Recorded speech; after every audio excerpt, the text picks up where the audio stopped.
Hello dear. आज मैं आप लोगों के लिए महत्वपूर्ण वीडियो लेकर के आया हूँ। मैं सोचता हूँ कि आपके लिए यह अत्यधिक उपयोगी होगी। जैसे कि हमारे जो बालक हैं, हमारे जो छात्र हैं, वो शब्द रूपों को याद करने में बहुत कठिनाई महसूस करते हैं। इसलिए मैं सोचता हूँ कि इस संबंध में एक छोटी सी वीडियो बनाई जाए ताकि छात्र इसको आसानी से समझ सकें और इसको याद कर सकें। तो चलो चलते हैं शब्द रूपों की ओर। सबसे पहले बात करें कि संस्कृत में अनेकों प्रकार के शब्द रूप होते हैं। जैसे आकारांत हो गया, आकारांत हो गया, इकारांत हो गया, ईकारांत हो गया, उकारांत हो गया, ऋकारांत हो गया, या तकारांत हो गया, या सकारांत हो गया। तो आज हम केवल जो हमारे अकारांत शब्द हैं, पुल्लिंग शब्द हैं, उन्हीं पर बात करेंगे, उसी बात पर गौर करेंगे, उसी बात को समझेंगे। सबसे पहले हम ये जानें कि अकारांत शब्द हम किसको कहते हैं। आपने देखा होगा कि जब हम बालक शब्द को लिखते हैं तो हम इस प्रकार से लिखते हैं बालक को। तो इसमें आपने देखा होगा कि ये जो बालक शब्द है, इसमें जो क है, क्योंकि आपको पता है कि जब तक किसी व्यंजन में स्वर शामिल नहीं होता है तब तक उसका कोई अपना अस्तित्व नहीं होता है। तो जब हम क को लिखते हैं तो इस प्रकार से लिखते हैं, और उसका जब पूर्ण रूप होता है वो इस प्रकार से आता है। तो इसीलिए जिन शब्दों के अंत में ये अ होता है, या जिन शब्दों के अंत में हम आ होता है, जैसे हम बालिका लिखते हैं, तो इसलिए इन शब्दों को अकारांत शब्द कहते हैं। कि जिन शब्दों के अंत में अ का उच्चारण आता है उनको अकारांत, जिन शब्दों के अंत में आ आता है उनको आकारांत, जिन शब्दों के अंत में ई आता है उनको इकारांत कहते हैं। जिन शब्दों के अंत में उ आता है, जैसे भानु हो गया या साधु हो गया, उन शब्दों को हम उकारांत शब्द कहते हैं। इकारांत जो स्त्रीलिंग शब्द हैं, जैसे नदी हो गया, जननी हो गया, इनको हम जो है इकारांत शब्द कहते हैं। अगर संस्कृत भाषा में हम कहें कि एतेषां शब्दानां अन्ते आस्वरा भवति अतः एते शब्दा अकारांत शब्दा भवन्ति। कि जिन शब्दों के अंत में अ होता है उनको हम अकारांत शब्द कहते हैं। तो चलो चलते हैं अकारांत शब्द की ओर। सबसे पहले जो हम शब्द लेंगे, बालक शब्द को लेते हैं। कि बालक जो शब्द है इसको हम किस प्रकार से लिखते हैं, किस प्रकार से हम इसको याद करें। तो आपने देखा होगा कि इसमें विभक्तियाँ भी चलती हैं, 7 विभक्तियों में, और तीनों वचनों में, एक वचन, द्विवचन और बहुवचन में इसके रूप चलते हैं। तो सबसे पहले हम देखेंगे कि बालकः प्रथमा विभक्ति का एक वचन है, बालको प्रथमा विभक्ति का द्विवचन है, बालका प्रथमा विभक्ति का बहुवचन है।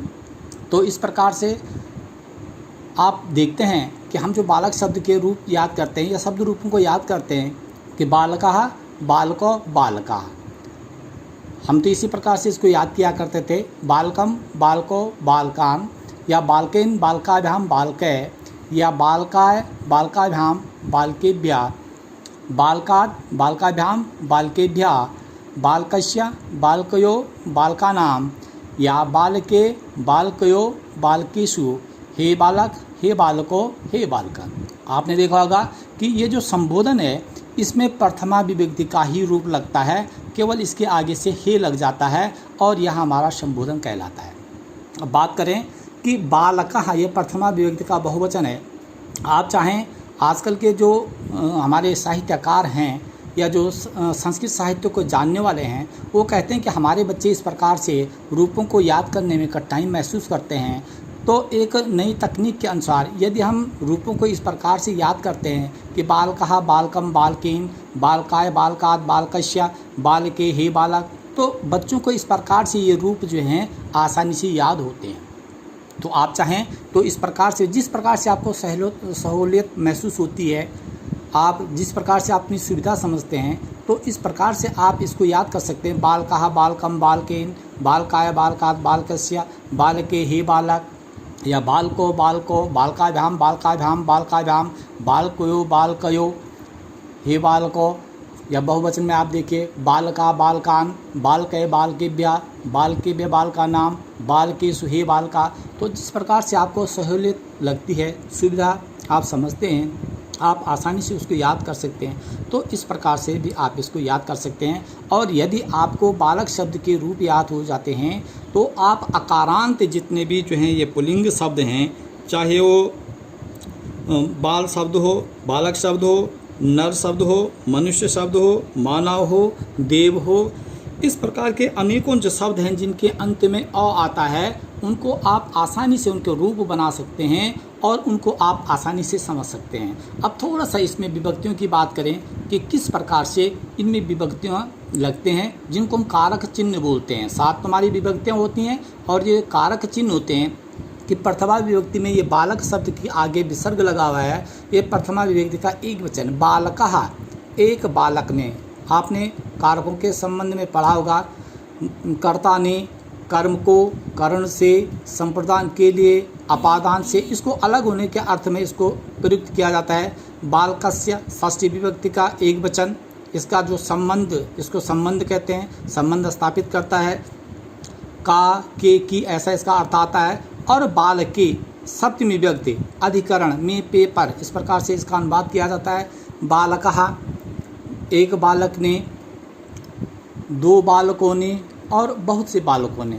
बालकम कर्ता ने कर्म को, बालकम एक बालक को, 2 बालकों को और बहुत से बालकों को। तृतीय में बालकेन, इसका अर्थ होता है से या द्वारा, तृतीय विभक्ति है से या द्वारा, एक बालक के द्वारा या एक बालक से, या 2 बालकों के द्वारा 2 बालकों से, या बहुत से बालकों के द्वारा या बहुत से बालकों से। बालकाय, इसका अर्थ होता है चतुर्थी विभक्ति में के लिए, बालकाय, बालकाय का मतलब के लिए, एक बालक के लिए। बालकाभ्याम 2 बालकों के लिए, बालकेभ्य बहुत से बालकों के लिए।